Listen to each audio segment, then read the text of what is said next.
today, or this evening, I should say. I got my man Luke over here, and we got to squash something real fast. The name of the company, Tyto or Tito? I'm saying Tito, but I'm good with either pronunciation. Hey, no, if it's coming from the man himself, Tito it is, okay? Yeah. Me, of course, everybody knows Hooked on Phonics never worked for me, right? So I'm going to say Tito from on now. So right now we got my man Luke. He's the owner, president, CEO, the whole brains of the operation, right? Right. We got him on the podcast today. The founder. I want to say I've been running these knives now for what, 4 going on 5 years now, I bet. Well, how long you guys been in business now? We're going on our 5th year here. Yep. So probably with you. Yep. Yep. I was going to say it's probably my 4th year, I would say, because I remember seeing you guys out, and then I remember Snyder rocking them, and then I was like, ooh, what are those? And then I was working with, at the time, Buck, Kershaw. Kershaw was my first year on the deal, but then we don't really want to talk about that. But I want to talk about this knife here with Luke. Luke, man, what's up? Where's home at? Home is Plymouth, Minnesota. Minnesota, huh? Is it getting warm there yet? It's starting to. We'll have a 70-degree day, and then we'll have a 30-degree day. Dude, you sounds just like us. It's been in the 60s and 70s. It's been nice. Right? I know. Tomorrow's supposed to be like 70 degrees here. Yeah. Well, you guys get it all, too. You had a foot of snow like last week, didn't you? Man, so, yeah. Well, like 2 weeks ago, and now my whole archery range, my mountain up here is set up. Snow's gone. And I'm loving it, right? So I'm kind of touching up the targets with new spray paint right now, you know. So I'm excited about that. And then yesterday I go over to Snyder's house he's about another 1,000 feet above me, right? And like literally like 10 minutes away from me. And on his course, I bet there's still 3 feet up there. And I went up there. I was like, dude, how do you have all this snow up here? But the sun must not hit it, and I don't know how, because he's literally on top of the mountain, like literally on top. Like when I'm driving up there, I get winded. Yeah. Like I need to hit my inhaler just driving up that bitch. Hey, what elevation are you at? I'm right around 85, close to 9, I bet. Like I think it was like 87, honestly. 87, and then Snyder, I guarantee you he's right close to 10. I shit you not. He's up there. Like when it's windy, it's really windy up there. That's got to be a big advantage for the lungs. Right. That's why I said when I first moved up here, I was like, dude. And me and the wife wanted to do a little pickle tickle. I was like, babe, we got to do like segments, babe. Hold up. Wait a minute. I can't catch my breath. Oh, I wish. I wish, right? Anyways, Lou, what are you drinking, man? I see you sipping on something. Learned from Joe Rogan here. Got the Buffalo Trace. Yeah, hell yeah. That's some good shit right there. That'll get you pickled. Yes, with the big old ice. I'm sipping on the Royal tonight. Royal and water. I've been a good boy. I've been a good boy lately, man. I've been trying not to drink so much, but fuck, it's been hard with this quarantine shit, dude. It's tough. I have a 4 and a 6-year-old, and they were at school, preschool, and kindergarten, and had events going on every day. Yep. Shut down. They're here, and it's just. It'll make you either drink a lot more. Right. I'm always at my house working, and it's just about 5 o'clock. You're ready to have a drink. I know, dude. Me and my wife were talking about that the other day. Well, what do you think? It's about 1 o'clock, and I was like, baby, yeah, I'm gonna go ahead and grab a beer, I guess. What else we got to do? Thank God for Justin's fight coming up, because man, I'm telling you, like, I'd be a bum, like a straight bum, because I'm so ready. So, go ahead. Are you going? Yeah, I actually get to go, man. All the coaches get to go. There's no fans in the arena. Joe Rogan's gonna commentate with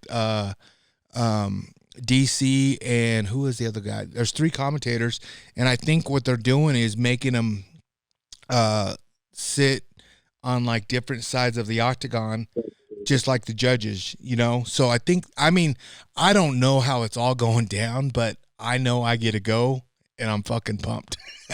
Yeah. You know? So I guess my day job is I'm a sales rep, so I travel all the time. So this is like, in the last 5 years, this is the longest I've been at home, not traveling.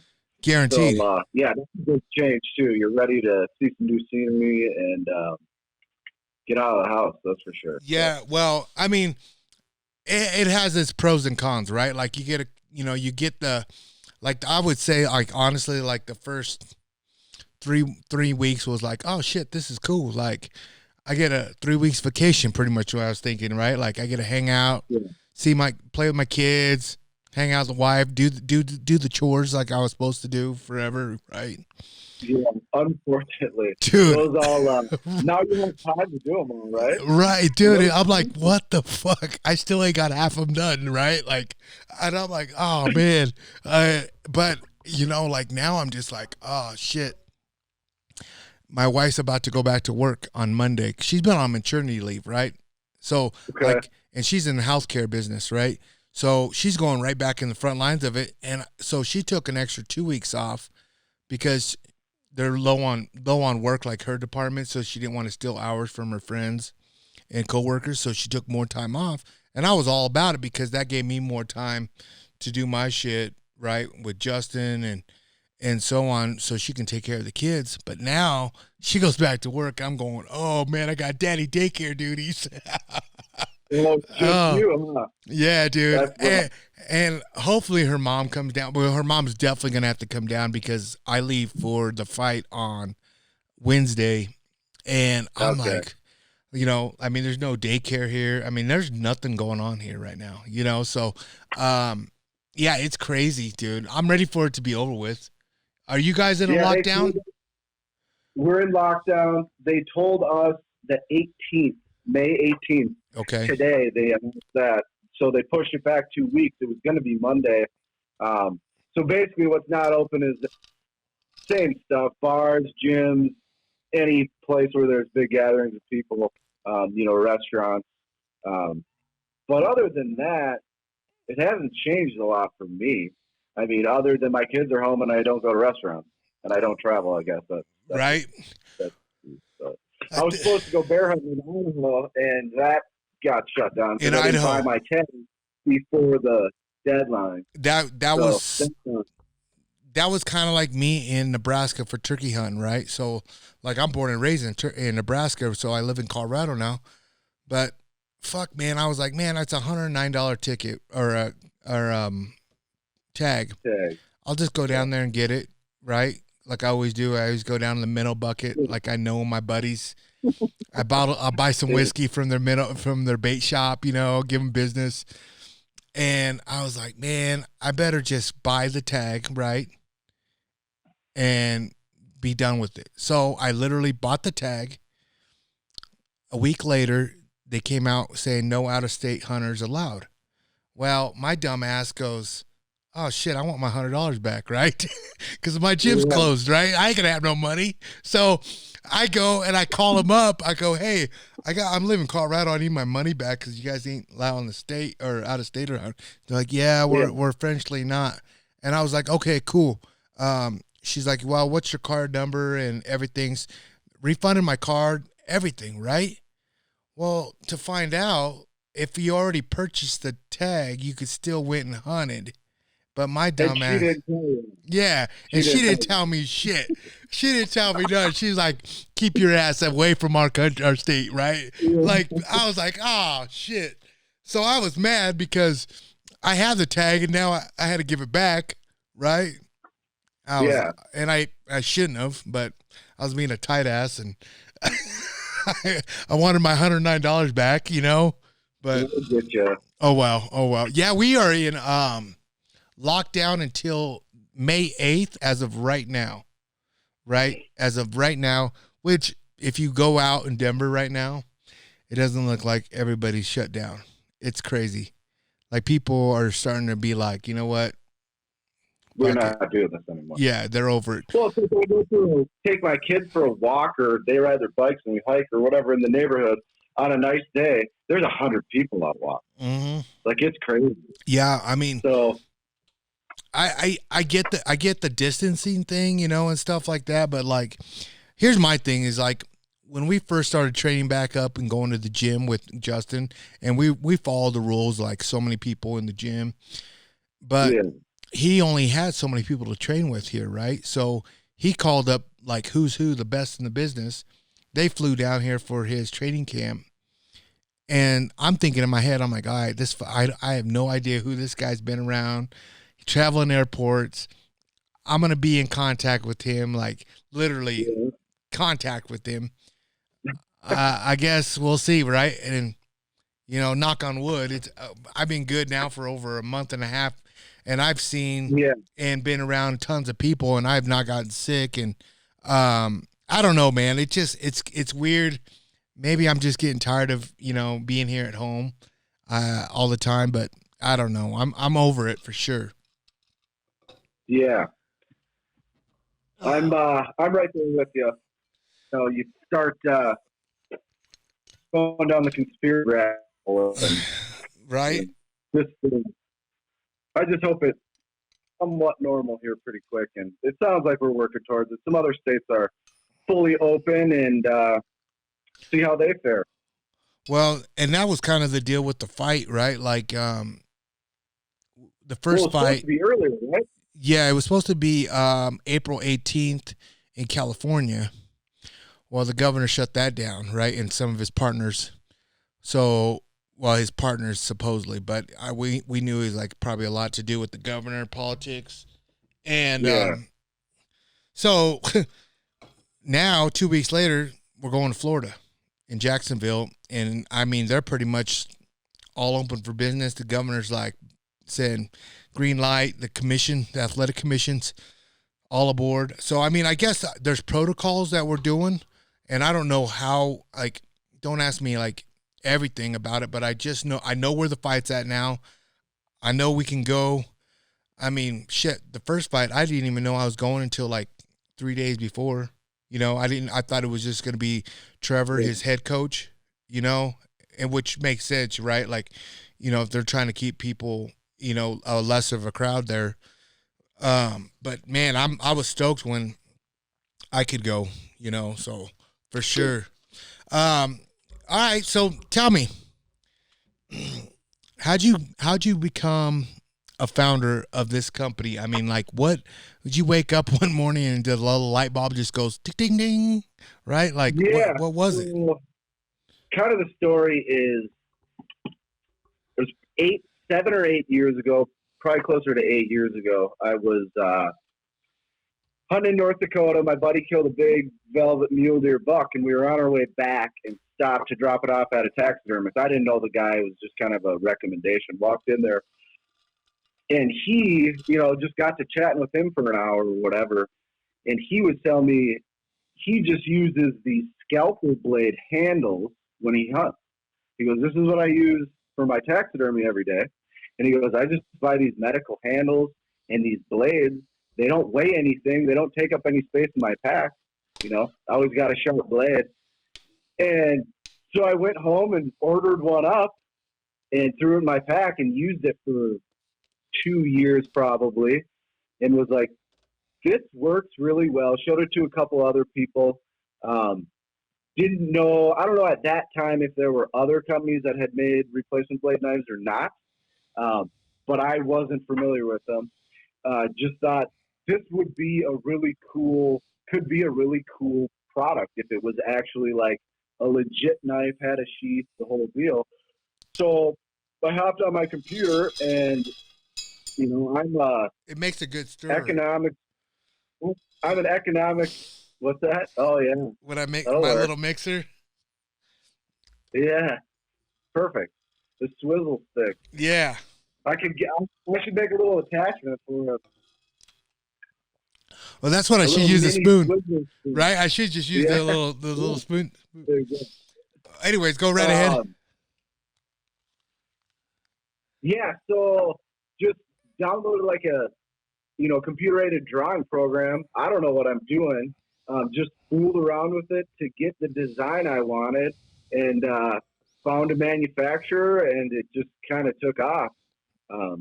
It took a while, a few different designs to get it exactly right and the right people to work with. Right.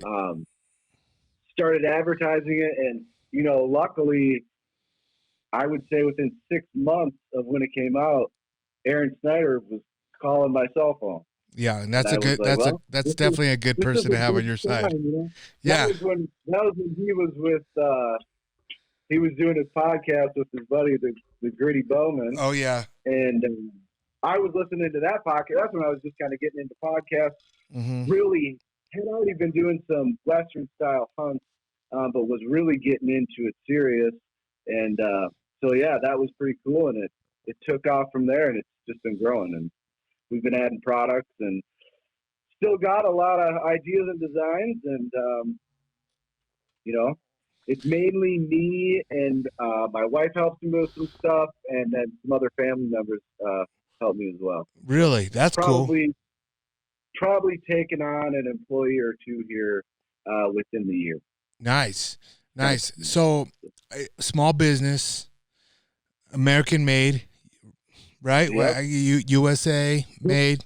The only thing that is not U.S. made is the blades, and that is just. And those are surgical, right? It is what it is. Yeah. It's not economical. Yep. But we are working on some new blade stuff. So I guess that's all I'll say right now. Right. And how many knives do you have out right now? I mean, I think you have like 4 different ones, 5 different ones, 3?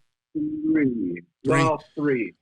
Well, the 1.1 is stainless, and then there's a Cerakote version. Right. But yeah. So right now, the 1.1, which was the original, and the titanium. That titanium is the one I'm thinking. That thing is freaking light. Yeah, it's like the knife, a blade, and the sheath is like 0.7 ounces. And like so. Keepon was asking me for a lighter knife, one that was made out of titanium, and I couldn't even believe it. What are you saying? Okay, come at me again. Sheep hunters. I had some sheep hunters like from BC. Asking me for a lighter knife than the original 1.1. Are you shitting me? And that's how I ended up designing the TI. Wow. I guess, fuck. Well, good job for designing it. I mean, fuck, that's a demand. Well, I guess that's what you got to do. If people want a demand, you answer it, right? I mean, I guess you put your freaking brain to work and do it. Like, I tell you what I like about the whole thing that is the backcountry rollout now that you got. That is awesome, because now I don't need to put my knives in a sack in my pack. I know when I'm dressing an animal or whatever, I lay it out and I know I got my blades there, my knives there, and I just throw them right next to them, so I know I won't lose them. And that's what I love about that. And it's light. Yeah. Now. Yep. That kit,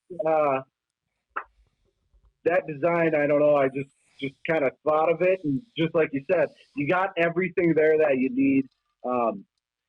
I use that scalpel blade for 99% of what I do. But if you're going to do any prying or anything, it's really nice to have that fixed blade.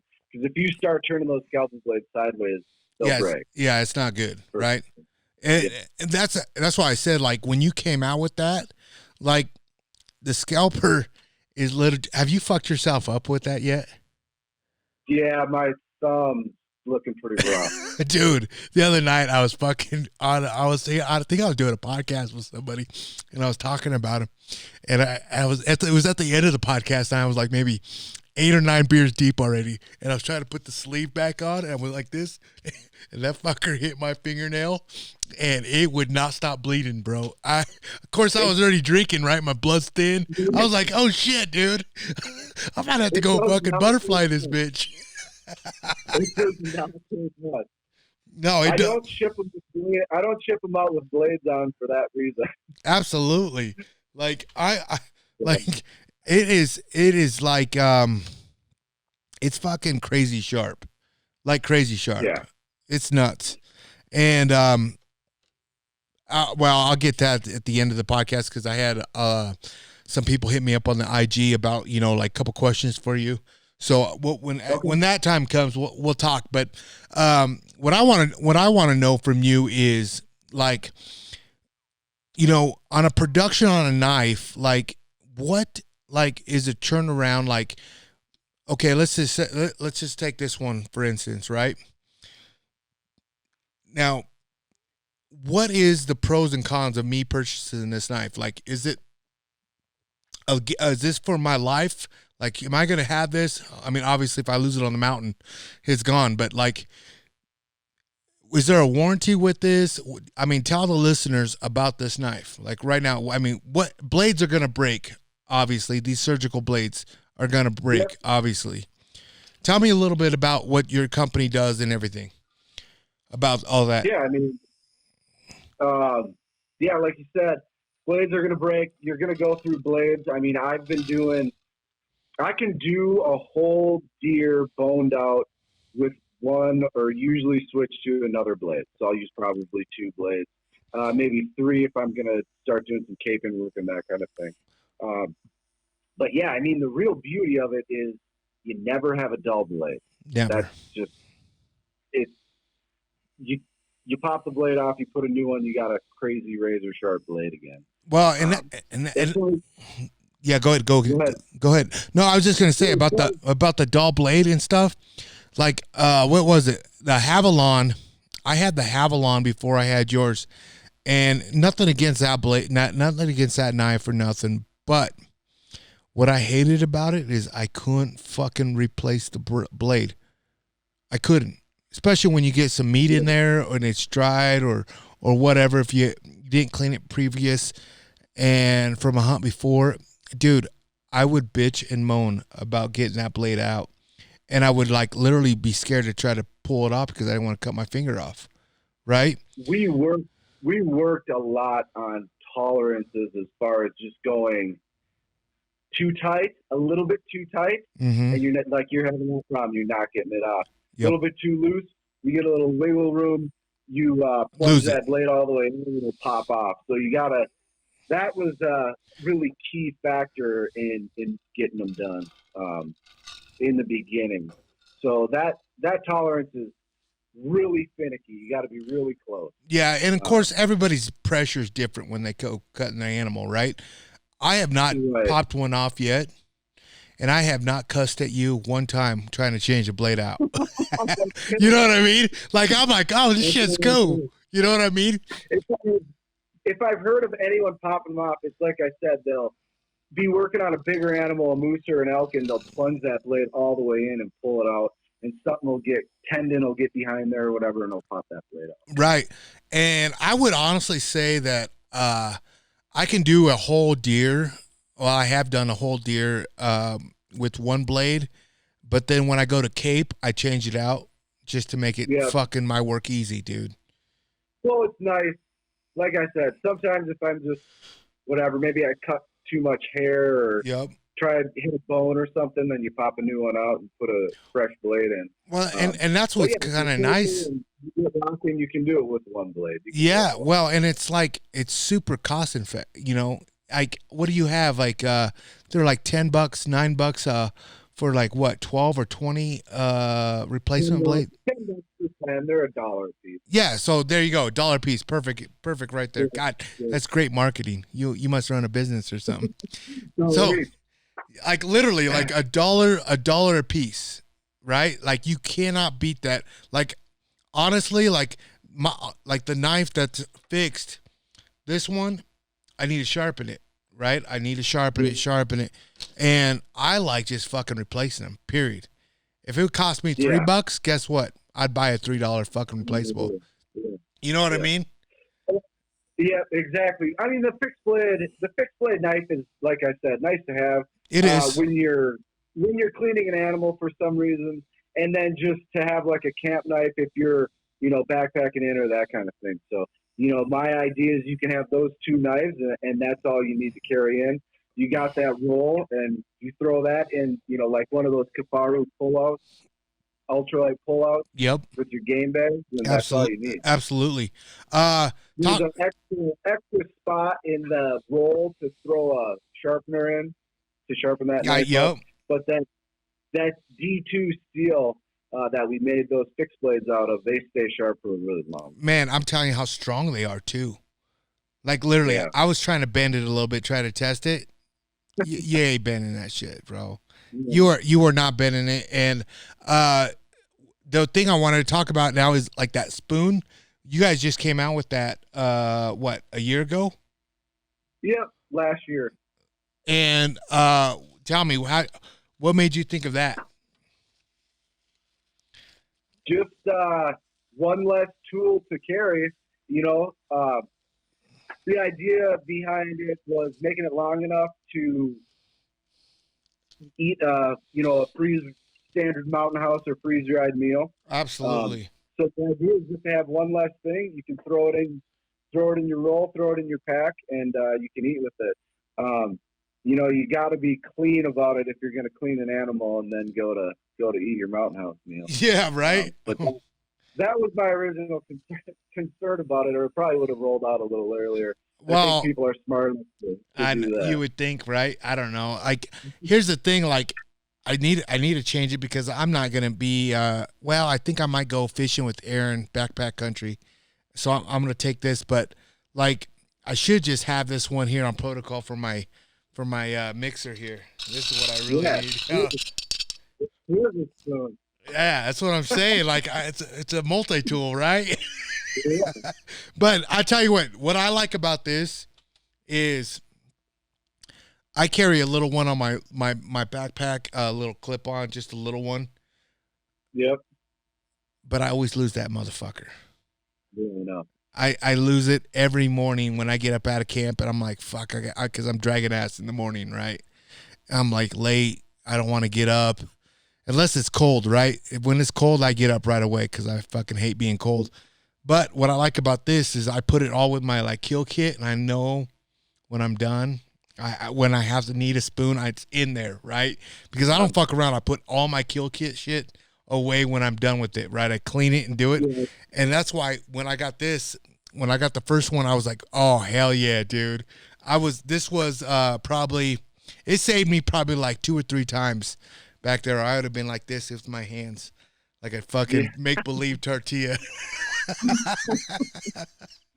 Yeah, it is one of those things you can't have too many of those kind of utensils. No, dude, and it weighs nothing. It fucking weighs nothing, right? Yeah. And don't get me wrong, like I'm not a gear and pound freak like Aaron is and Frank, and like, dude, I will carry an extra fucking 10 pounds in my pack. Yes, you're gonna beat me up the mountain. Yes, you would have done that either way, right? But yes, if I can't get up in the morning feeling better about myself, my back on a mattress, I'm not gonna want to hunt at all. I'm gonna be bitching. No. You know, that's just the way I am. You know what I mean? I'd rather slow and steady, be happy. Like, pounds, ounces. Fuck it, man. If it's good, I'm gonna take it. Right? Yeah, there's a line there. It's kind of like I got to the point where I'm throwing what I need, but be way conscious about it. Absolutely. And one of the biggest things I learned, I know I've heard Aaron say it, but the first few times you go and you're going to be on an extended backpack hunt or whatever, you take way too much stuff. And then you get back and you make a pile of the stuff you didn't use and you're like, I'm never going to use this. And you can just act on that. That, honestly, that is it. That's me too. But that time I don't have it, I'm pissed. You know what I mean? Yeah. But like there has been times where I've taken my big spotter, and I'm like, fuck, man, I don't want to carry this big motherfucker with me, right? And I'll leave it at home. And that's when you kind of got to find a good pair of binos, and which you're gonna take no matter what, right? So if you could put them on a tripod and fucking take away a spotting scope, it's fucking worth it, right? Like, but one thing I don't leave my fucking, I get a good air pad because I can't fucking, I hate sleeping on the ground in the first place, right? Yeah. But I thought my back's so fucked up anyways.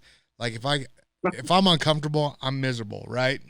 And then I'm a grouchy fucking hunting partner, right? Which is kind of hard because I love having fun. But, and I hate being cold. Fuck, I hate being fucking cold, man. So I'd rather have, like Frank, when Frank gave me my my sleep bag, right? And I was like, man, I want the fucking warmest one, for the coldest beer. He's like, what are you doing? You're hunting in September, bro. I said, I don't give a fuck. I want to be able to fucking take that motherfucker off if I have to, because I'd rather have it fucking hot as fucking me than cold, me shivering. He goes, what the fuck? I'll be the fucking one to take a fucking stove in September in my fucking teepee or sawtooth. I don't give a fuck. I will take a stove because I'm going to be warm and comfortable.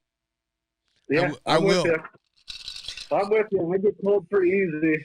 And I rocked a quilt last year, and I don't know that was the best idea. Mm-mm. It's one of the heaviest ones that I could find, but you can get cold in a hurry. Fuck, dude. My Idaho Bowl last year, I got a little chilly. I just had the super tarp with no stove and that quilt, and you get a little bit of breeze under there, and not good, not dude. Real fun. That's the thing about those shelters is, like, you know, they're floorless, right? So guess what? It better be fucking hot as fuck at night. Like, I'm talking like 50 degrees up, like maybe close to 60. And if you're hunting in September up here in the mountains, it's fucking drops. It gets cold, you know. You waking up, you see your breath. So I'm like, fuck it, man. Give me my sleeping bag. I want the warmest one, dude. And like me, I have no problem. Like I said, I'll pack in the stove. Fuck it, man. Yeah. I will. I'll be comfortable as fuck, and I'll sleep good. You know what I mean? That's just the way I am. But I don't know. Sometimes it's a pain in the ass because you got to keep fucking putting wood in there to keep it warm, and you don't get a real good sleep. There's a pro and a con, but like I said, I'd rather be fucking warm than cold. Period. But if you can wake up and get it started before you get out, that's when I like to use that. Yeah, well, that's the thing. I'll use my cook stove. Yeah, heat it up in there quick, which is a little dangerous. No, fuck that. I don't care. Any hunter that's not done that, you fucking are lying. Because, bro, I'll unzip the fucking. I have a mega tarp, right? And I'll fucking throw my fucking cook stove on that bitch. I'll fucking be in there and fucking warm that bitch up, dude. I don't care. Bro. I've been on the other end of the spectrum in scouting in July in the Dakotas, and it's like 90 degrees, and it never cools out all night. So you're just like fucking like just that tarp, and you're just laying out. It's just sweating balls. Yeah, you fucking. I know you fucking kid. I know. I hate that feeling too. But like I said, dude, I sleep with the electric blanket all year long. My wife fucking hates me, bro. Hates me. Cause she's fucking doesn't like to be hot at all. She'd have the window open now, right? My wife's the same way. She'll open the window when it's 30 degrees. Yeah. And I got all the covers. Mm-hmm. And I'm like, what are you doing? What are you doing, right? Like I know it's like we're so opposite about that, and like it's nuts because it's so weird because my daughter's just like my wife, right? She gets so hot over nothing, right? She's like, I'm too hot. I'm like, what? Come and cuddle with me. I'm freaking cold, right? But my son now, I think, is like me because He wants to be wrapped up in blankets, and Yeah. he loves that. So I'm like, I'm hoping that's his trade with for me because I want us to be warm. Yeah. The little kids got the blood pumping through them. You just grab them. They're like little feeder boxes. I know, dude. It's nuts. It's nuts. Oh shit. So, tell us, has the whole? I know the coronavirus put your main job in a damper. Has it done anything to the business itself as for Tyto? It's been rocking. Yeah. So it's been solid. I think, hunting's one thing that people can still do. Yeah. For the most part. I mean, out-of-state hunts are getting shut down a little bit. And then, well, in-staters can still hunt, right? Right, exactly. And then, people are still thinking it. They're hunting. They got some more time. So, no, it's been solid. It's been solid through this whole thing. So that's good. So, speaking of that, and we're like, what is this? End of April, right? And I know you've been out trying to blood in. Oh wait, where'd it go? Oh man, I lost it. I had my turkey sound on here and it was gone now. Oh, I know why, because I did another podcast with Isaac. Oh shit. So anyways, your talk to me about you. I know you've been out trying to fucking smoke a turkey. What's that been like? It's been rough. I'm not gonna lie. It's been rough, huh? It's been rough. Well, so I pretty much just hunt public land here in Minnesota, which there's more and more birds, it seems like, every year. But this year they changed the regulation. So it was for a shotgun tag, it was a draw. You had to draw one season. So I think there's 5 seasons. So there's 4 seasons and then an end season. You had to draw the season. This year they opened it up to you can just buy a shotgun tag over the counter. If you buy an archery tag, you get all of the season. I'm all about that. If it's, I'll go out for the first couple times. Give me the shotgun, bro. Give me the shotgun. So the reason I haven't killed a turkey is because I didn't buy the shotgun tag and I bought an archery tag. Oh, I bet you're kicking yourself in the eye. You've had some close encounters, huh? Yeah, I got. Have you missed? Did you draw? Missed. I've gotten busted drawing twice. So. Yeah, that's a shitty thing. So, are you sitting in a blind, or are you just sitting up by a tree? I've done both. So the last time I got busted drawing, was sitting in a blind.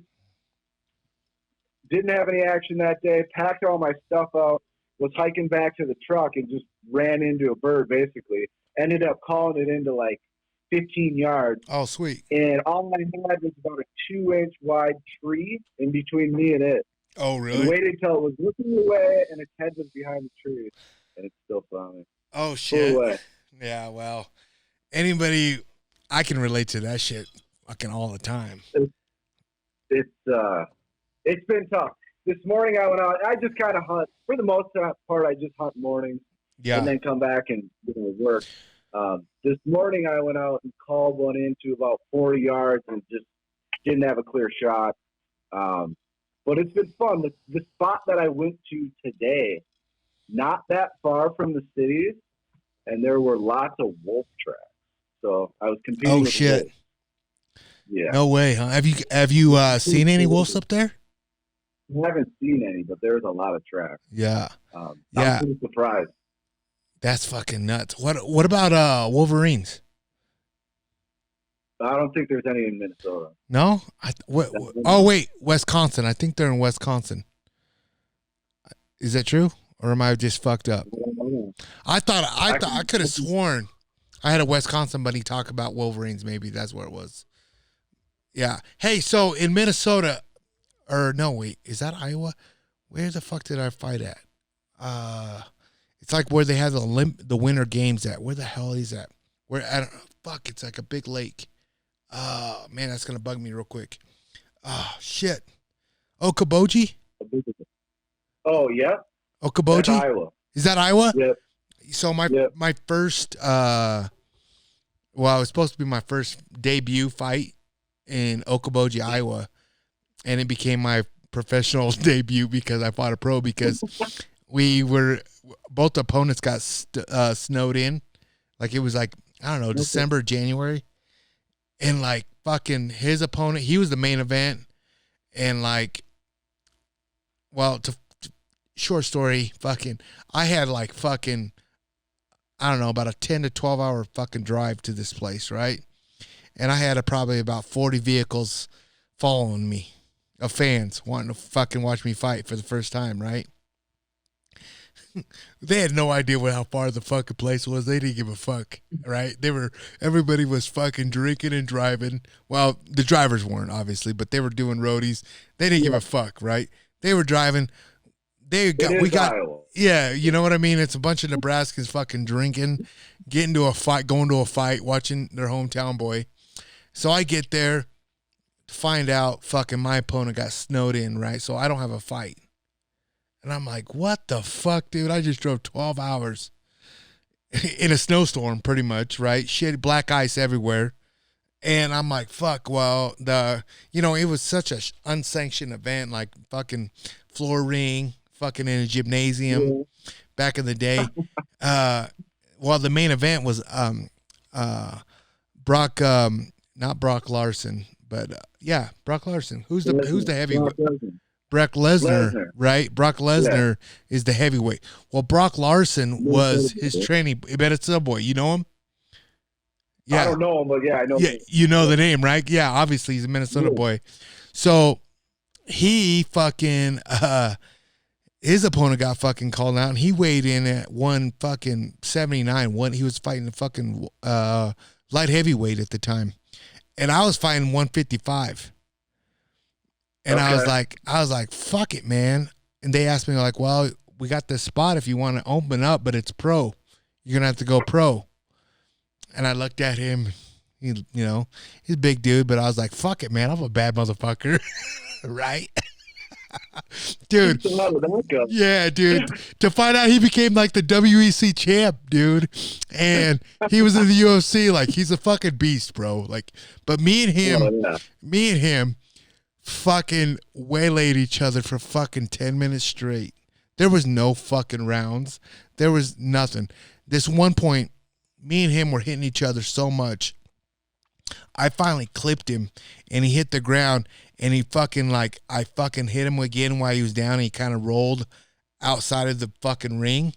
And, it was like a floor ring, right? Motherfucker was knocked out. I'm not going to bullshit you. He was knocked out. Well, when he hit the fucking ground, his coaches and everybody came and picked him up, and they gave him a 5-minute recovery time for falling out the ring. I was like, 5-minute recovery time? The motherfucker's knocked out. Well, fucking, he got some coach's advice. That big motherfucker shot in and took me down, and it fucking cemented me with something. But that was a blessing, honestly, because I'm telling you, dude, I was gonna die of exhaustion or just fucking. I was so tired, dude. So for 2 weeks, dude, I couldn't open my eyes. Both of them. They were closed, dude. Swear to God. I've never took an ass whooping to this day. Like that. Well, it's good to fight somebody that's 30 pounds heavier? And check this out, dude. I think I paid fucking $90 to fucking compete. I was like, wait, I thought I was a pro. Can I get my money back? Does it still mean you get paid? Yeah, I never got paid. Fucking, it cost me. Oh, dude, never got paid because, it was just so new. I think he gave me, we went to the bar that night. I was all fucking bleeding out of my nose nonstop. And fucking, dude, at the time, I was single, fucking ready to mingle. Fuck, how am I supposed to go talk to a girl with two jacked eyes, fucking bleed out of my nose? Dude, it was so bad, dude. But he ended up paying for all my drinks that night, which probably was a lot because I drank a lot that night. It was crazy. Man, I haven't told that story. Dude, it was so crazy because I got pictures of my brothers watching me fight, holding on to the ropes. Holding on to the ropes, right? Like, that's how, like, the sports has changed so much because, you know what I mean? Like, my parents were or shit, I think my brother was holding a freaking keg of beer, and the beer was spilling in the cage on the boxing ring. You know what I mean? Like it was so, it was such a. And now it's selling out the biggest arenas in the nation. Yeah, dude. In the world. Well, put it this way. So I was just looking at one of my boxes I found in my shed, and when I fought in the UFC, and that was back in 2007, 2008, it was UFC 74, 75. I framed a letter from Dana White, right? They gave me a bonus, right? I got one of the bonuses because I fought good that night, and they gave me, it was $2,500. Well, at the time, fuck, dude, that was a lot of money, right? Like, hell, fuck, I got an extra $2,500 on top of my purse. Cool, man. Thanks, dude. Right? Well, now I coach Justin, right?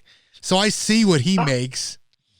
And, like, they're giving out $50,000. 50 grand, dude, for bonuses now.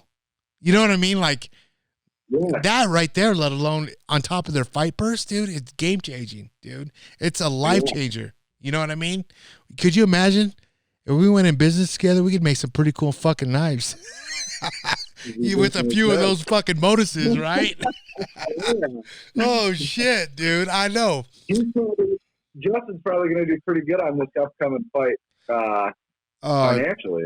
Financially, dude. So I don't even know if I should fucking say this, but he's fucking set, right? I go into practice today, and he's like, dude, check this out. And I was like, what's up?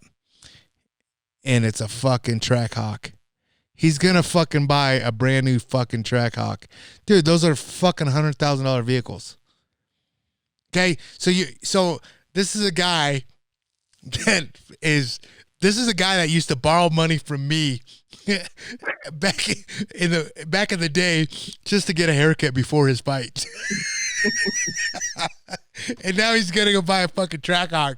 Dude, I'm like, what the fuck, dude? I'm about to come out of retirement. I would imagine you got to remind him of that. Oh, dude, I know. Yeah, he's good, dude. He's man, I'm so happy for him, dude, just because he hasn't changed. He hasn't, like, I've been in this game for a long time, and that dude has not changed one bit. When, fame and money came in. You would love him, dude. You would love him. Well, put it this way. Anybody that I put up and put him in front of, they're like, damn, I can't believe that's him, dude. You know what I mean? Like, you would never know, and he doesn't change. He's such a good, he's a small town boy, and he shows, you know what I mean? Like, he comes from a fucking hardworking dad, family, I should say. His mom worked at the post office all her life. Like, they're just good people, man. And I want nothing but the best for him. But yeah, it's crazy. It's nuts. Well, he's getting there, and he's his style of fighting that he chooses to fight, I guess. Yep. I know he's a really good wrestler, but his style of fighting is a style of fighting that people want to watch. Oh, dude, he's an entertainer, man, and he knows it. That's why he gets paid the money. Yeah. He said it right. Like, he knows how to entertain, and he knows how to do it, and he's good at it. Like, he really is good at it. But Dana White, he knows what he has in front of him, right? Like, that motherfucker packs stands, sells fucking tickets, sells pay-per-views. Like, when people want to watch fights, they don't want to watch guys wrestle on the ground. They want to see the fucking Mike Tyson era. They want to see fucking guys get dropped. Yep. And that's what he is. He's like, hey, if I go in there and I get dropped, I know I'm going in there to fucking do it. And it's the truth, man. This sport is so unforgiving. It's like, you walk in there, there's going to be a winner and a loser, no matter what. Yep. There's no fucking tie. I mean, you can't get a draw, but there's no fucking ties, man. It's the real deal. I mean, it's the closest thing to, you meeting somebody on the street, and this is what you got to do. Man, it's like, I always like to say it's the Gladiators of today's era, man. Yeah. Minus the fucking death, you know what I mean? Like, it is fucking. Some of the best athletes ever. It is, but these motherfuckers are fucking athletes, man, and that's what,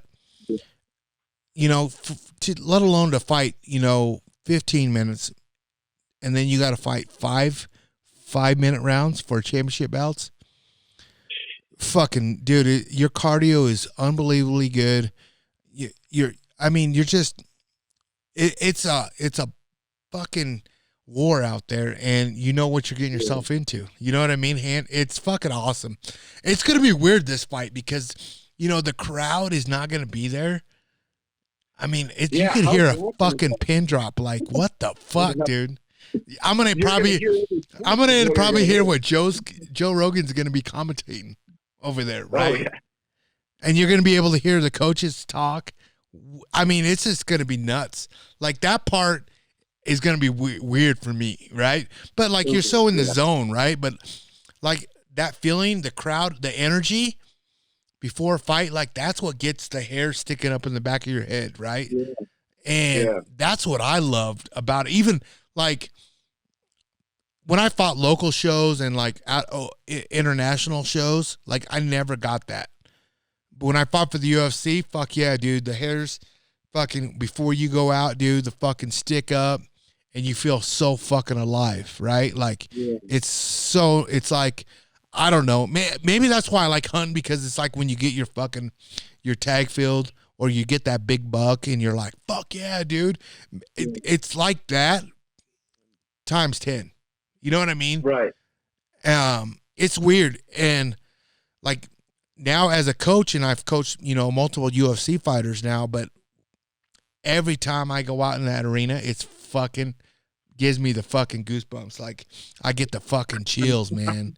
It's fucking awesome, dude. I'm so lucky to be a part of it. You get the adrenaline rush without the fight. Mm-hmm. Yeah, dude, it is. It's like, and that's why, like, everybody asked me, like, when I retired from fighting, like, damn, dude, don't you miss it? Fuck, no, I don't miss it. I'm around it every fucking day. If I miss it, I start sparring with the guys, and then I'm like, fuck that. The next day, I'm like, yep, this is why I retired. I don't miss this shit.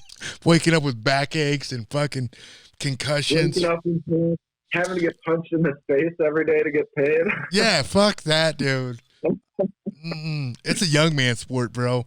It's so weird, because like I coach so many good athletes right now, and I'm like, fuck, dude, was I this good in my prime? I always question myself. I'm like, yeah, maybe I was. I was way better than these motherfuckers. No, I wasn't, because like, it's so weird, man. Like, all these big time wrestlers are coming out of the woodwork now. Like, all these collegiate wrestlers, like, all Americans. Like, we had Ryan Deacon down here from he wrestled at Northwestern, and obviously the NCAA tournament got canceled. He was number 1 in the country, dude. And this motherfucker looks like Clark Kent, Superman, right? Just wouldn't know who the fuck he is. And then you lock up with him, you're fucked. You're fucked. He's taking you down. Like, you watch him wrestle, it's like, it doesn't look really like slow motion, actually. And then when he grabs you, you fucking can't do nothing about it. Like, it's like a lot of those UFC players, if you saw them at a bar, someone's like, who's this guy? Well, like, yeah, absolutely, right? Like, he's not your typical guy that has like tattoos all over, or prison tats, or whatever. Well, like, look at Justin, for instance. Like, Justin doesn't look like, well, he doesn't look dangerous at all. But that motherfucker will kill you, I mean, minus his ears, you know what I mean? Yeah. Like, if you don't look at the cauliflower ear, like, you would be like, oh, I'll fuck you up. But yeah, I'm staying away from anybody who's got ears like that. Right? Yeah, that's a fucking good lesson to learn right now. Oh man, where'd you grow up? You grew up in Minnesota? I did. Yeah. Yeah, that's I actually lived pretty much in the same neighborhood I grew up in. No way. I moved around to a couple houses, but this is our third house, and it's like right in the same neighborhood I lived in. So. That's home. It's a nice place. That's home. It's a nice place to raise kids. Yeah. That's kind of where we settled. That's good. That was like me, man. because Nebraska is way different than Denver, right? Than Colorado. I'm used to fucking farmlands, cornfields. You know, Yeah. that's how I love that shit, right? I moved to Denver to fight, and my wife was lived out here, or my girlfriend at the time became my wife. Shit, dude. I was like, man, we lived in Denver through when she went to school and stuff, and I was still fighting, dude. When we knew we were gonna get married and have a family, I was like, Yeah. dude, I can't live in the city, bro. I can't. Like, we got to get the fuck out of here. And I'm so glad she was so down. You know what I mean? Like to live in the mountains. Yeah. I was so lucky for that, dude. So lucky. I think our next move will be out a little ways, a little bit further from the city. We're in a suburb of Minneapolis, but right, it's a little close for me. I like the solitude. You're an outdoorsman. That's why. You know, you're an outdoorsman. Yeah. But I can just hop in my truck and start driving west, and I'm in South Dakota in no time. Right. Yeah, absolutely. Well, that's what I'm saying. Like, this would be a good time right now. Hey, let's get you there. On this episode, I want to bring it up right now. The man himself. The name is correct now. It is Tyto Knives. Is that right? Tyto. Tito's? Yeah. Man, I'll tell you what, the other night, look what I did. Tito's vodka, right? So, hey, if you call it Tito's, Tyto, it doesn't matter. If you type in GU15 on the internet right now, you will save money and you will have your own knife for life. It's ultra sharp, ultra light, and I'm telling you, how do you not want to support a guy like him, right? Like this is what I'm talking about. This is why I like teaming up with guys that are grown. I mean, you are like, the more I talk to you, the more I want to represent. You know what I mean? Like, this is it, man. Like, I appreciate everything that you've done for me from day one with Gladiators Unleashed. Like, you didn't know me from two shits from the wind, man. You didn't. And you just kind of seen what I was about. I knew what you were about. And, well, I should say I thought I knew what you were about. And you know what? Every time I questioned or whatever, you have proven even more. Like, you are the man. Like, your company, like, being a small business, man, you would have never known. Like, I love your graphics designs. I love your slogan. Like, you put a lot of time and energy to this, and I'm telling you, man, your product speaks for itself. It really does. It really does. Yeah, you've been there from the get-go, man. Yeah, man. I mean, I shit you not. Like, I remember back in the day, like, and I'm still to this day, like I'm still like this because I don't want to be a sellout. You know what I mean? Like, I've always been a guy that's been true to my name, my brand, people that I represent, like people behind me in this wall right here. If I have put them up on my podcast, or if you've seen their logo in my show, it's because I'm proud to be a part of that company, right? Like, I'm not just in it to say like, oh man, this is it. I'm a pro staffer. I don't give a two shits about that. Right? I don't. I'm here to help them. They're here to help me, and we just make shit happen. And we want to make people happier, right? Like, make the hunt easier, you know? And I think that's why, like, me and Aaron get along so well, is because we're not fake. And we see, right. we can tell when people are fake and people that aren't fake. You know what I mean? Like, I can read them like a book. I mean, just like you said, that's you. You have that. It's just, it is what it is. You are who you are. You're not trying to be somebody you're not. You know what I mean? Yeah. Like, dude. You see other people, you see a lot of people, especially the hunting industry, for whatever reason. Yeah. It's, you see a lot of people trying to be somebody that they're definitely not. Aaron's another guy who's just, you know, yeah, he's Aaron Snyder. He's not somebody else like you.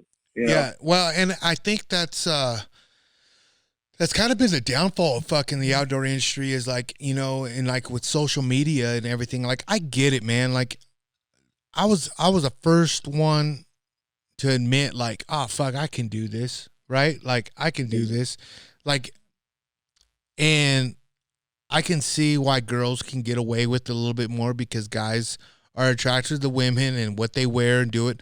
But like we're getting away from like really what matters, right? Like I oh, is that me or you? So anyways, I got distracted, but I get back to like what really matters is like, is the product fucking really worth it? Are the people really represent it because they're getting paid to do it, or they just fucking? What are you providing? You know what I mean? Absolutely. Are you providing a good or service? Are you providing legitimate entertainment? I mean, what are you doing? And you see a lot of people trying to make something out of nothing. It's kind of what I see. And that's the thing. I hear from them every day. You know? Oh, I guarantee you hear from or a DM or whatever every day, and it's just like, yeah. I mean, if you're somebody that I want to deal with, I'm probably dealing with you already. And that's honestly the fucking 100%. It's a fact right there. That is probably the fact because I was talking with Snyder yesterday, and we were talking about Cryptech, and you know he was like, "Man, I really do like the Altitude line." Like but he goes, "Man, this shit's fucking expensive." I'm like, "What the fuck are you talking about? You shouldn't have to pay for shit, right?" He goes, "Yeah, but I don't want to be that kind of guy, you know." And I'm like, "Fuck that, dude. Call him. You guys are like, you guys know each other, man." Like, and so, yeah, dude, and like, yeah, that's what I'm saying. Like, they just did a podcast, and that's what kind of got the whole thing started back up. And I'm glad because you know me, I'm a Cryptech guy, right? And I've been with Cryptech from day one, right? Like, I think I ran Under Armour my first year. I wasn't even filming shit. I just wanted to. I was an athlete at the time. I was like, fuck, Under Armour looks good, right? I'll wear Under Armour. Well, as a hunter, you find out real fast, like, there's better stuff out there. It really is. Nothing against Under Armour. It's not for me, right? And when I tried on Cryptech, like people don't realize, like, man, I fucking bought my fucking first Cryptech. Like I bought everything. I fucking was gun ho, right? Like I didn't know shit about Pro Staff. I didn't know shit about fucking, hey, let me be an influencer or fucking, you know, I'm not all about that life, right? Like I want to drink beer, drink whiskey. Guess what? If you like what I do, we'll get along. It's period. Yeah, exactly. It's period, right? Like I'm not making promises I can't keep. You know what I mean? Yeah. So I'm definitely the guy in the woods with a few different camos on these days. So. You look like the garage sale. You look like me when I had dude, this is so funny. We went turkey hunting like probably like my first year shooting a bow, and it was probably 8 years ago. I got one from No Limits. I was still fighting, so maybe it was 10 years ago. Yeah, 8 or 9.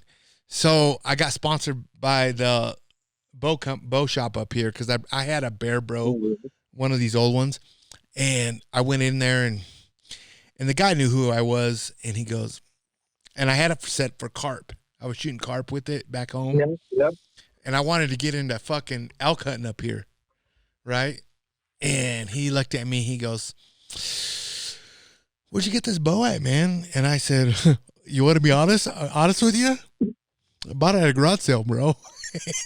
He goes, "Well, I think the original owner was probably maybe even Fred Bear himself." It was that old, right? And it had like a little cams, dude, like a little fucking small cam, you know. And I was like, "Well, can you make it work to shoot an elk?" He was like, "Bro, I tell you what. Why don't you try all these bows out, right? And see which one you like." Well, fuck, I grab a bow and I'm looking. I'm like, fucking $900, fucking Bear bow by itself. And I'm going, oh, fuck, dude. I don't know, man. My fucking old lady's gonna fuck me up, right? So I'm like, man, I got red dew. I don't know what I'm gonna do. I'm not gonna fight in for another couple months, but I just had a shitload of money, right? So I was like, yeah, let's do it, right? So I was like, I'm all into it. Well, from that day on, I tried them all. I think I had Prime, Hoyt, Matthews, Missions, and for some reason it was the Matthews Z7 Extreme, right? I put that fucker and I just fucking love that bow, right? And to this day, I've always been with Matthews. I've just liked Matthews, right? And like, it's nothing against all the other companies. I just, man, like I said, man, I'm just a loyal ass dude. I like my bows, and I still like what they put out. Don't get me wrong. I haven't had.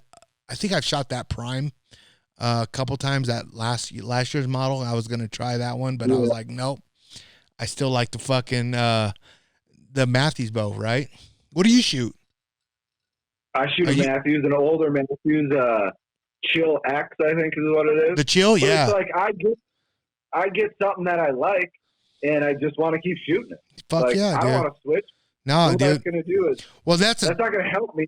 This bow shoots great. That's the problem. I don't even do one. Yeah, that's the fucking problem, right? Like, so like now that I work with Matthews, they're like, hey, I'm gonna get you a new bow coming out this year, and I'm like, I just fucking really like this bow. Yeah. Right? I really fucking like. Wait, I haven't even killed fucking anything with this bow yet. What the fuck? I'm kind of like that with all my stuff. Like, I'll have a jacket. I don't necessarily, align myself with that company or whatever. But I was like, this jacket works for this application, and I like it. Absolutely, I'm going to keep using it. Absolutely. I like it. It doesn't match my channel, but I like it. Right, but so that's kind of the thing. Like, I'm like, man, I got the new VXR coming out, and I got Snyder one too, because he's gonna do like tech tips and he's gonna shoot with it once in a while, and I'm gonna make him shoot a 3D competition with me, so all the haters can fucking talk shit. Which this motherfucker can take my bow and still Robin Hood my arrows with it, so I'm fucked either way. But we're gonna have fun.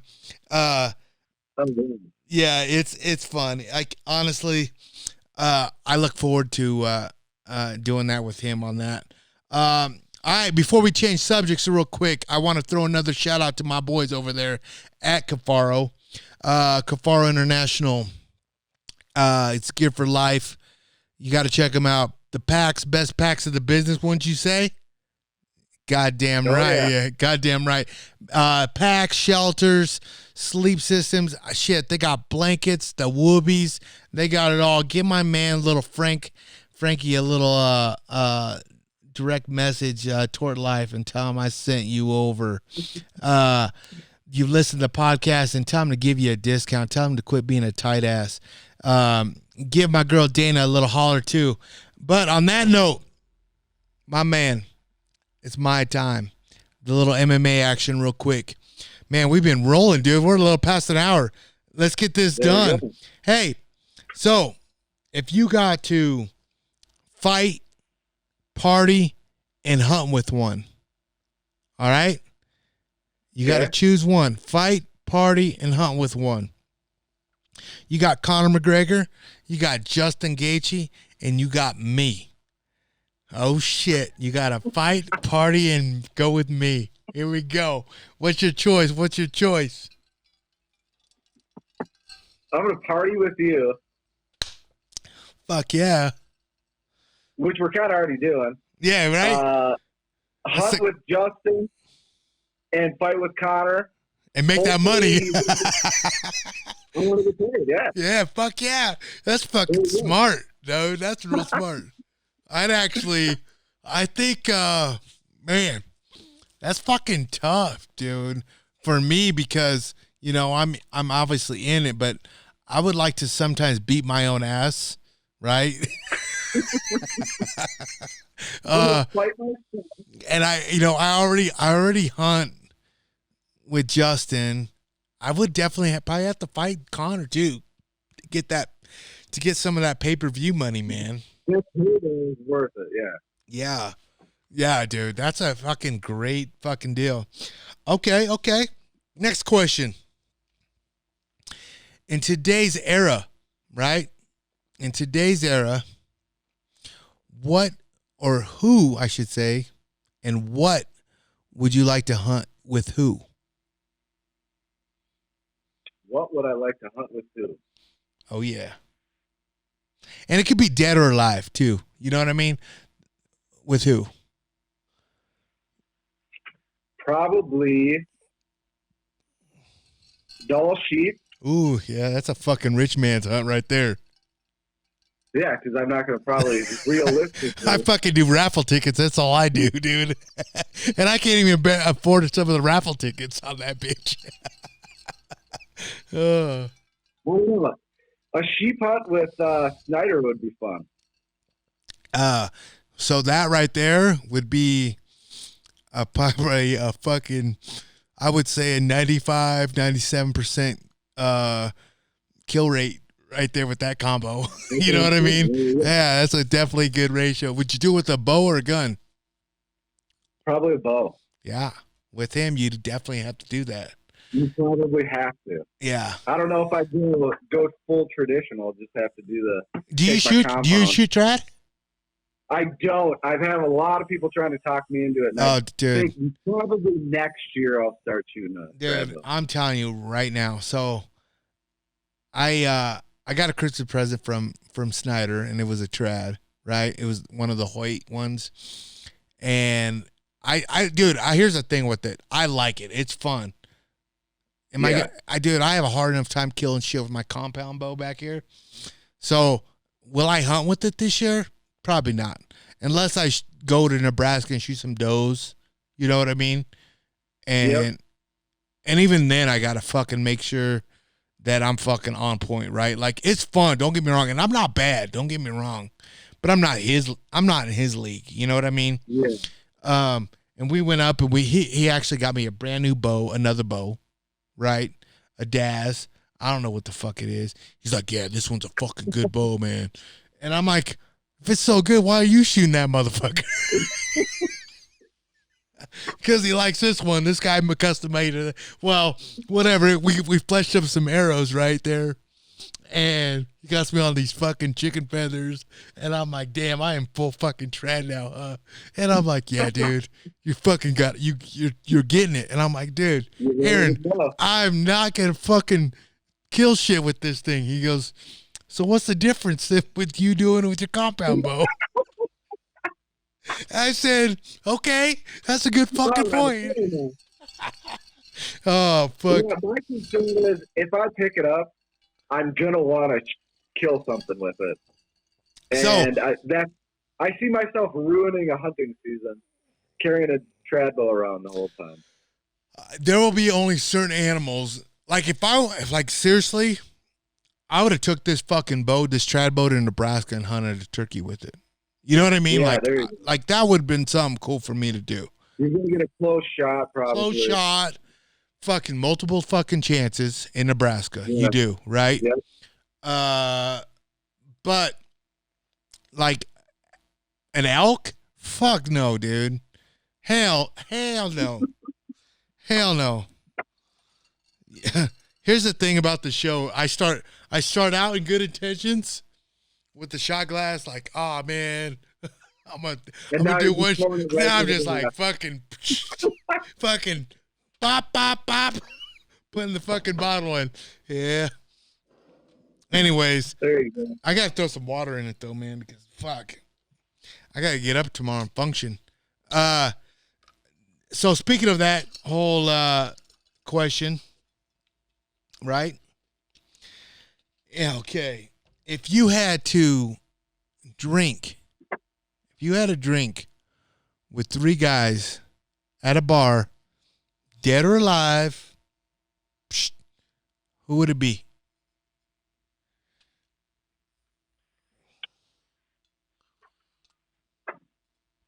I don't know. I'm coming out with all the new questions, man. Like you're getting the thunder. I'm just not. I just don't think of anyone that like I have to go spend time with, kind of a person. I don't know. All right. Justin and Aaron would be fun. I bet that'd be a fun night. Fuck, dude. A fun night? You're talking about Or a a fucking bad crazy night. It's a fuck. No, it's a great night. It'd be a great night. Like, I would say, let's probably have like 2 or 3 nights together, and you'd be like, all right, I'm good. And I've lost All right. I probably lost Let's 2 or begin. 3 years out of my life. Right? These motherfuckers. It would be If good. I'm still alive. Hey, here's the thing, man. Like, so it's so weird because, like, I'm outside looking in when people, like those 2 guys, Aaron and Justin, right? Like, obviously, Gaethje has a fame rate in the world, right? Like, it's fucking nuts. Like, it's like, it's fucking like he's a fucking celebrity now. Like, Yeah. we go somewhere, dude. I got to be his fucking People know who he bodyguard. is. Yeah, like, Yeah. dude, it's fucking nuts. Like, I told him after this fight, bro, you got to fucking hire fucking real security. Yeah, because it ain't me anymore. No, it can't be, dude. I got too much to lose, dude. Like, I want to come home. I want to come home and see my kids. You know what I mean? My wife. You know what I mean? I ain't about to get fucking locked up in jail fucking just because this guy wouldn't fucking leave you alone or this girl wanted to fucking have you sign her tits. You know what I mean? Like, I'm over that, right? Like, it was cool at first. Yeah. I can't do it no more, right? I'm your ride or die, but fuck, come on, dude. You're rich enough now you can hire a fucking security system right here. What you got to do is you got to find a few guys and present them to them. Be like, this guy only costs you whatever. Absolutely, right? Who's the guy? Yeah. Right. That's honestly probably what I should do. I should present him that the week of the fight. Just be cool.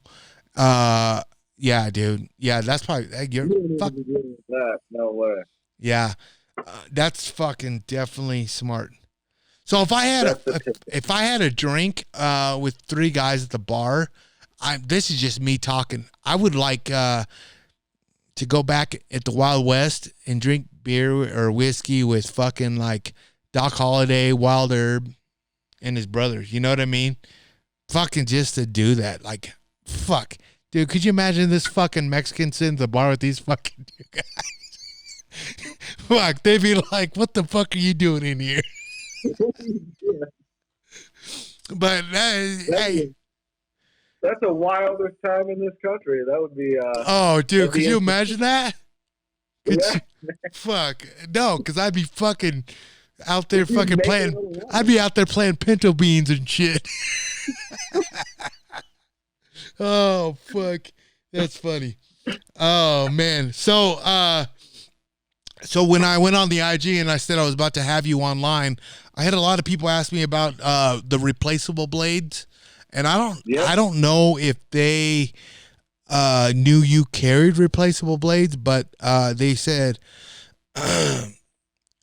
is there any more blades durable than the Gerber or the Havalon blades out there? I don't get, you know what I'm saying? And I told them, I said, well, they have their own replaceable blades on their site. Right. There's somebody wrote an article on Rock Slide that talks about all the replaceable blades, that all their thicknesses, how durable they are. I don't remember exactly who it was or what the article was called, but it goes through every replaceable blade that would fit our knife. So Okay. there's some that are a little bit thicker, that are probably a little bit more durable. Okay. But most of what I've seen for people breaking blades is that it's a user issue. Yeah. Well, yeah. They're flying, they're turning, they're not using the sharpness of the blade to do their work. They're trying to force it. Right. And that's when they do. Well, and I've done it when I found it out. Now I'll go through animals and not break a blade. Yeah. It's kind of like a trial and error. I mean, like, here's the thing. Like, well, perfect example is Aaron set up my bow. Well, I took it to No Limits. I had bow set it up, and then fucking Aaron kind of tweaked it a little bit because he saw me shooting on it. Aaron would take my bow and Robin Hood arrows with it, and I can't do that shit with my own fucking bow, right? So it's user fucking error, right? Like, you got to practice it with it. You got to use it. The more you do it, the better you get out of it. I get it, man. So the next question is what, there's so many knife companies out there, right? Like there's fucking, Oh yeah. there's mom and pop shops. There's fucking big ass companies out there. What would you say separates you guys from the rest of them? Why, like as you're fucking been drinking 3 whiskeys with me. Let's do this. Let's fucking do this. I mean, we have a really cool product that I think, say what you want, but something that's cool, that looks cool, that you like, sets it apart. Like the zombie knife, that zombie color is legit as fuck, bro. That we just came out that it's called parakeet green. It just like almost glows in the dark. Yeah, people always talk about losing their knives or setting them down and walking away. That's the one that you're not gonna set down and walk away. look at my 2 knives right now. What color did I put that motherfucker in? In bright orange. I'm the worst, dude. I was like, I ain't losing these motherfuckers. No way. Yeah, man. Yeah. So you got the custom colors. Customer service. I handle most of that myself, to be honest with you. Yeah. So if you have a question, if you need anything, you send an email, send a message on Instagram, and I'll answer it right away. Warranty wise, I mean, we've had just a handful of knives come back, but we got a lifetime warranty. Yeah. Okay. Lifetime warranty. So, hey, listen.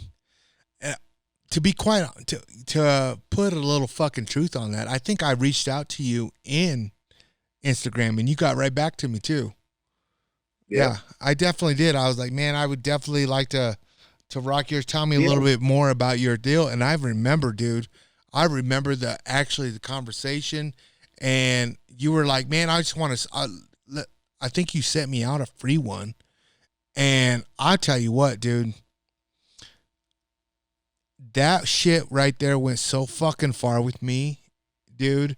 I mean, obviously, fucking 4 years later, I'm starring you on the fucking pat and look at us drinking beer, whiskey together. But I honestly, like I said, man, I am a man of my word. And like, when I fucking use something, it's because if I have to pay for something for it, if you're going to pay for something, I want you to be proud to pay for it, right? Like you're going to fucking, it's not garbage. It's not no fucking pro staff shit. This is fucking us being real. And hey, this is a fucking hobby for me, man. This is not my living.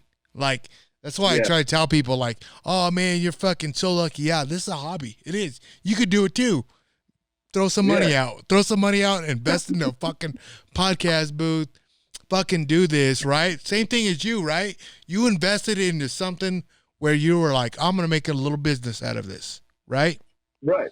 I'm doing no different than what you're doing. I'm fucking trying to just entertain, period, right? Like it is. And I promote some product, get it out, throw some facts out. It is what it is. The other way is, the other question is, before we lose topic, what's the best way to sharpen your knives? There's a few ways. I mean, as far as field sharpening goes, DMT is a knife sharpener I use. It's just like a little folding knife sharpener with 2 sides. It's a diamond stone, and you just diamond stone is probably the best. Honestly, works pretty damn good. If you really mess it up, you could message me, send it back to me, and I'd sharpen it back up for you. Nice. There are some wheels that you can buy that go on grinders, like a regular 8-inch grinding wheel, and they work awesome. That's sharpening a lot of whatever. You can sharpen your axe at your house. You can sharpen your lawnmower blades, but you can sharpen knives with them really well. I got the privilege, man. Like, so Snyder moved up here, I don't know, I would say like 6 to 8 months ago. the first thing he gave me was a fucking sharpener because he asked for a knife, right? And I had one of these knives. He goes, "What the fuck, Luke? It's a fucking butter knife." Before I left, he fucking was looking all over, like he just fucking head down, looking all over. He's like, "Here," fucking gave me the sharpener kit, dude, and fuck, he showed me how to use it, dude. And I shit you not, dude, I sharpened your knife with it, and I was like, "Oh fuck, I gotta kill something."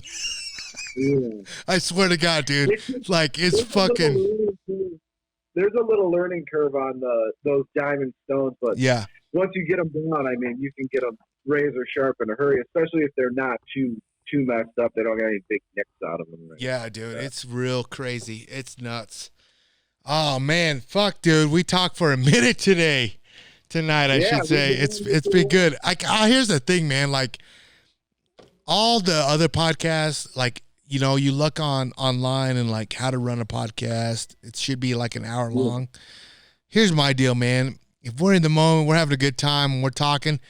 If we're having a good time, guess what? The listeners are having a good time, and that's just kind of where I'm at. Because when I like to listen to a podcast, because I know it's real, you know what I mean?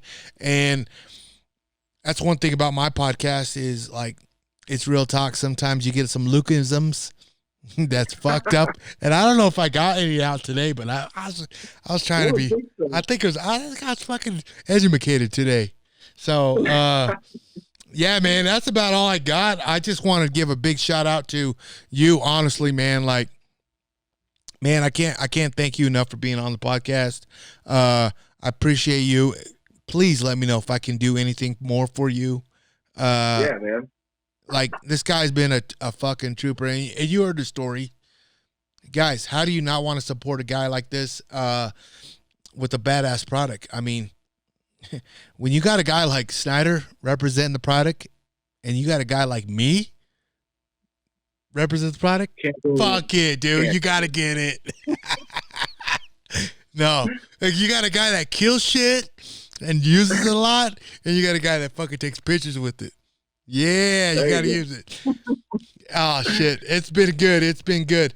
But here's the deal, man. Like, honestly, I appreciate everything you've done. I love drinking with you.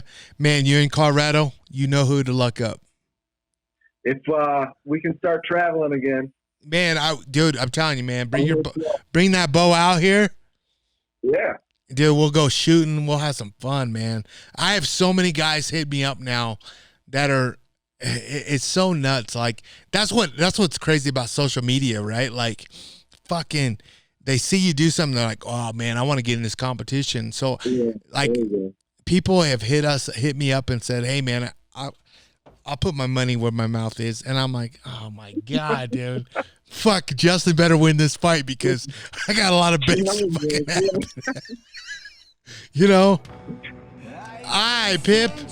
Hey, been real, man. It's been real. Hey, for real, I want to give a big shout out to my people over at Leopold Optics, man. Hey, if you haven't sighted in or checked them out, their rangefinder, their optics, man, you are missing out. Check out my girl over at Riza, over at Leopold. She's the shiznit.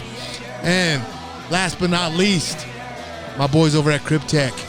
Hey, check them out. Battlefield to the backcountry.